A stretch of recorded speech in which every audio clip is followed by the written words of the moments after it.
Hi, எல்லாருக்கும் வணக்கம். கருவடகம் எப்படி செய்யலான்னு சொல்லிட்டு பார்க்கலாம்.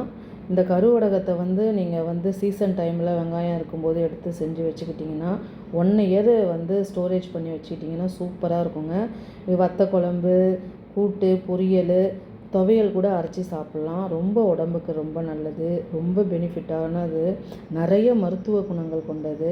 சீசன் டைமில் நீங்கள் நல்லா இந்த மாதிரி வெங்காயத்தை வாங்கி அதை மேலே இருக்கிற தோலெல்லாம் கட் பண்ணிவிட்டு நம்ம கரெக்டாக இதை பக்குவமாக பார்த்து செஞ்சோம்னா சூப்பராக இருக்குங்க. நான் என்ன பண்ணியிருக்கேன்னா ஒரு 2 கிலோ 3 கிலோ வாங்கியிருக்கேன். 2-3 கிலோ இருக்கும். அது உரித்ததுக்கப்புறம் கரெக்டாக 2 கிலோ தான் இருந்தது. இதை நல்லா சின்ன சின்னதாக பொடி பொடியாக கட் பண்ணிக்கிங்க. உங்களால் எந்த சைஸுக்கு வெட்ட முடியுமோ அந்த சைஸு வெட்டிக்குங்க. வெட்டிக்கிட்டு நல்லா இதில் அவ்வளோ மருத்துவம் இருக்குங்க. வாதம், பித்தம், கபம் போன்ற உடம்பில் இருக்கிற எல்லாத்தையும் சமநிலைப்படுத்துங்க. இதில் நம்ம ஆமணக்கு எண்ணெய்லாம் நாங்கள் சேர்ப்போங்க. சேர்க்கறதுனால இதில் இதயம் சம்மந்தப்பட்ட நோய் எதுவுமே வராது.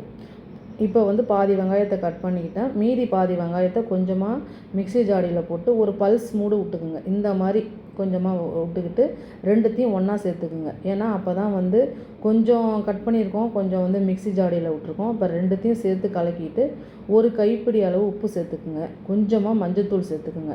இப்போ 2த்தையும் நல்லா பிசைஞ்சு எடுத்துக்குங்க. தண்ணி விடாமல் கையாக கட் பண்ண கையோட இதை நம்ம உப்பும் மஞ்சத்தூளும் போட்டு நல்லா வெயிலில் காய வைக்கணும். இப்போ நைட்டே நீங்கள் வெங்காயத்தை உரித்து வச்சுருங்க. காலையில் தூங்கி எழுந்த உடனே இந்த வேலையை ஸ்டார்ட் பண்ணிவிடுங்க. ஏன்னா நல்லா வெயிலில் காஞ்சாதான் அது தண்ணி விடாமல் இருக்குங்க. இப்போ நல்லா நான் காலை டைம் ஒரு 9 மணிக்கெலாம் இதை ரெடி பண்ணிட்டேன். நீங்களும் அதேமாரி காலைல 9 மணிக்கெலாம் ரெடி பண்ணிவிடுங்க. அப்போ தான் அது வெயிலில் நல்லா காஞ்சி சுக்காக வரும்போது தான் நமக்கு வடகம் பிடிக்கிறதுக்கு நல்லாயிருக்கும். அதனால் நைட்டு வெங்காயத்தை உரித்து வச்சுட்டு காலையில் ஸ்டார்ட் பண்ணிவிடுங்க. இப்போ நான் நைட்டு எல்லாம் உரித்து காலையில் எடுத்து எல்லாம் பண்ணிவிட்டு இதை பாருங்கள் எல்லாத்தையும் வெயிலில் நல்லா காய போட்டாங்க. ஒன்றா காய போட்டு எடுங்க. அப்போ தான் நல்லாயிருக்கும்.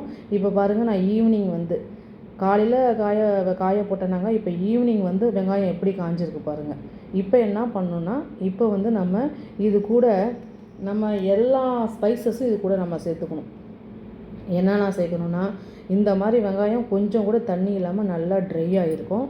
இதை நம்ம சேர்த்து பொருளை நல்லா சேர்த்து ஒரு நாள் ஃபுல்லாக ஊற வச்சு அப்புறம் தான் நம்ம காலைல உருண்டை பிடிச்சி காய வைக்கணும். இதுக்கு ஒரு 100 கிராம் பூண்டு எடுத்து நல்லா தோலெல்லாம் உரிக்கக்கூடாதுங்க. நல்லா தட்டி வச்சுக்கணும். தட்டி அது கூட சேர்த்துக்கணும். அதுக்கப்புறம் ஒரு 50 கடுகு.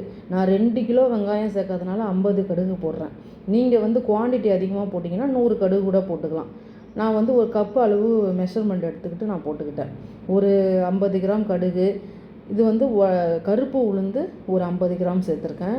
அதுக்கப்புறம் வெள்ளை உளுந்தும் உடச்ச தோல் நீக்கின உளுந்தும் ஒரு 50 கிராம் சேர்த்துருக்கேன். அதுக்கப்புறம் ஜீரகம் சேர்த்துக்குங்க.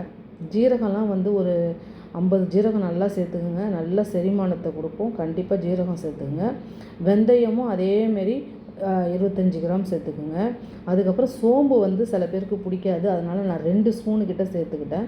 அப்புறம் நல்ல ஒரு 2 கைப்பிடி அளவு நல்லா கருவேப்பிலை. எவ்வளோ கருவேப்பிலை சேர்த்தாலுமே ரொம்ப சுவையை கொடுக்குங்க. கருவேப்பிலை நல்லது, உடம்புக்கும் நல்லது, நல்ல முடி வளர்ச்சியை தூண்டும். அதனால் கருவேப்பிலை நல்லா சேர்த்துக்குங்க. கருவேப்பிலை இதெல்லாம் சேர்த்து நல்ல விளக்கெண்ணெய் வச்சுக்கணுங்க. விளக்கெண்ணெய் விட்டு தான் இதை நம்ம பிசைஞ்சு எடுத்து அந்த உருட்டி வைக்கும்போது அந்த வடகம் 1 வருஷத்துக்கு அப்படியே இருக்கும். மற்றபடி நல்லெண்ணெய்லாம் விட்டு செஞ்சாங்கன்னா அந்த வடகம் கருப்பாயிடும். 1 வருஷத்துக்கு நமக்கு தாங்கும். ஆனால் எடுத்து பார்க்கும்போது கருப்பாக இருக்குதே அப்படின்னு நம்ம நினைப்போம். கூடவே நல்லா பெருங்காயப்பொடியும் சேர்த்துக்குங்க. நல்லா ஒரு 2-3 ஸ்பூனு பெருங்காயப்பொடியை நல்லா சேர்த்துக்குங்க.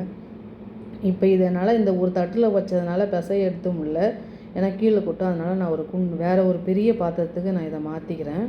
மாற்றினா தான் என்னால் அதை பிசைஞ்சு எடுக்க முடியும். நல்லா கழுவிட்டு நல்லா பிசைங்க. இந்த வடகத்தை போட்டு நம்ம தாளித்து சாப்பிட்டோம்னா ரொம்ப பசியே எடுக்காதவங்களுக்கு கூட நல்ல பசி எடுக்கும். கண்டிப்பாக இதை வடகத்தை ஃப்ரீயாக இருக்கிற டைமில் ஒரு நாள் வேலை மெனக்கட்டு செஞ்சிங்கன்னா கண்டிப்பாக செய்ய முடியும்.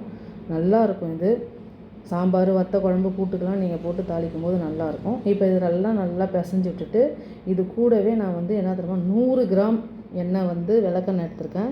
அதில் முதல்ல கொஞ்சமாக விட்டுக்குங்க. ஒரு 50 கிராம் விட்டு நல்லா இதை பிசைஞ்சிக்கிங்க. நல்லா பிசைஞ்சு அதையெல்லாம் ஒன்று சேர்கிற வரைக்கும் நல்லா பிசைஞ்சு கூட எவ்வளோ எண்ணெய் தேவைப்படுதோ ஊற்றி பிசைஞ்சு எடுத்துக்குங்க. தேவைக்கு எப்போ கொஞ்சம் கொஞ்சமாக ஊற்றி பிசைஞ்சிக்கிங்க. கொஞ்சம் எண்ணெயை வச்சுக்கிங்க. ஏன்னா இது நல்லா காஞ்சதுக்கப்புறம் நம்ம உருண்டை வந்து கொஞ்சம் வெடிப்பு விடும். அப்போ வந்து நமக்கு எண்ணெய் தேவைப்படும். திரும்பவும் உருண்டையில் எண்ணெய் பிடிச்சி வச்சு தேவைப்படும். இப்போ நல்லா இதெல்லாம் வந்து அன்றைக்கி காய வச்ச அன்றைக்கி நைட்டு பண்ணுறேன். நைட்டு வந்து இந்த பொருளெல்லாம் நம்ம சேர்த்து நைட்டே எல்லாத்தையும் சேர்த்து ஊற வச்சிடணும். ஊற வச்சு அந்த நைட்டு ஃபுல்லாக அது வந்து அந்த எண்ணெயிலையும் அந்த மசாலா பொருட்கள் ஸ்பைசஸ் நம்ம போட்ட ஸ்பைசஸ் எல்லாம் ஊறணும். நல்லா ஊறினதுக்கப்புறம் அடுத்த நாள் காலையில் எடுத்து நம்ம இதை வந்து உருண்டை பிடிக்கணும். அப்போ தான் வந்து இது நல்லாயிருக்கும். இப்போ நான் வந்து என்ன பண்ணுறேன்னா இதை நல்லா ஃபுல்லாக அமுக்கி வச்சு நல்லா ஒரு மூடி போட்டு மூடி வச்சுருங்க.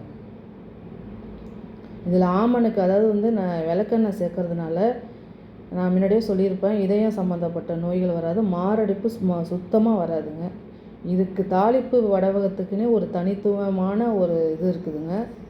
கண்டிப்பாக இதை வந்து டைம் கிடைக்கும்போது செய்யுங்க. இப்போ நல்லா இது நல்லா ஒரு நைட்டு ஃபுல்லாக ஊறும்போது எல்லாமே நல்லா ஊறிடுங்க.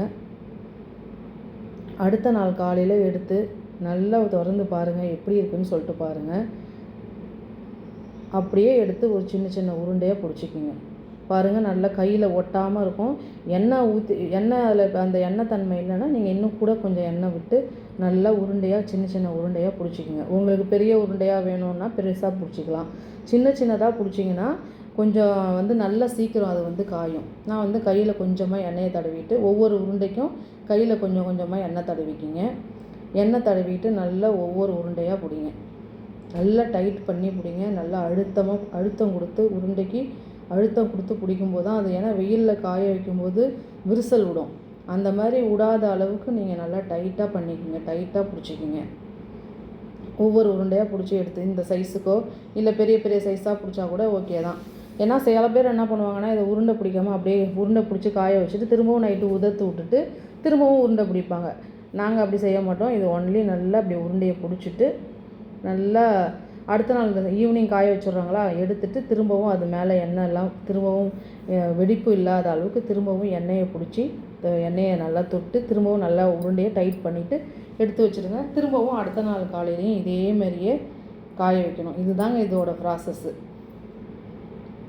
அதேமாரி இந்த கருவடகத்தை நம்ம தாளிக்கும்போது கொஞ்சமாக எண்ணெய் விட்டு தாளிக்கும்போது லோ ஃப்ளேமில் மிதமான தீயில் தாங்க நம்ம பண்ணணும். ரொம்ப ஹை ஃப்ளேமில் வச்சு கருத்து போயிடுச்சுன்னா இதோட மருத்துவ குணங்கள் நல்லா இருக்காது. மிதமான தீயில் வச்சு கருவடகத்தை பொரித்து நம்ம எண்ணெயில் சாம்பார்லையோ இல்லை வத்த குழம்புலையோ போடும்போது அது உடம்புக்கு ரொம்ப நல்லது. இதில் போட்டிருக்க ஸ்பைசஸ் அத்தனையுமே ரொம்ப நல்லதுங்க. கண்டிப்பாக இதை செஞ்சு பாருங்கள். ரொம்ப ஈஸி தான். ஒரு நாள் கொஞ்சம் மெனக்கெட்டு வேலை பார்த்தீங்கன்னா இதை ஒரு வருஷத்துக்கு நீங்கள் வந்து ஸ்டோர் பண்ணி வச்சுக்கலாம். நல்லா இந்த மாதிரி உருண்டெல்லாம் பிடிச்சோன்னே நல்லா இது மேலே வந்து நல்லா 4-5 காஞ்ச மிளகாயை போட்டு காய வைங்க. ஏன்னா அது ஒரு சாஸ்திரம் சொல்லுவாங்க. அதனால் வந்து காஞ்ச மிளகாய் போட்டு நல்லா காய வைங்க. இப்போ இது வந்து நான் 2-3 நாள் காய வச்சு எடுத்துருக்கேங்க. காய வச்சு எடுத்தோன்னே வடகம் எப்படி இருக்குது பாருங்கள். இது வந்து 4வது நாளும் காய வச்சு எடுத்துட்டேன். நல்லா இந்த மாதிரி தனித்தனியாக வெயிலில் போட்டு காய வச்சு எடுத்துகிட்டு இதை நீங்கள் பார்க்கும்போது சூப்பராக இருக்கும். கண்டிப்பாக ட்ரை பண்ணுங்கள். ஒரு ஏர்டெல் கண்டெய்னர் பாக்ஸில் போட்டு எடுத்து வச்சிக்கிங்க. அப்பப்போ காய வைங்க. இந்த வீடியோ உங்களுக்கு பிடிச்சிருந்தால் லைக் பண்ணுங்கள், சப்ஸ்கிரைப் பண்ணுங்கள், ஷேர் பண்ணுங்கள்.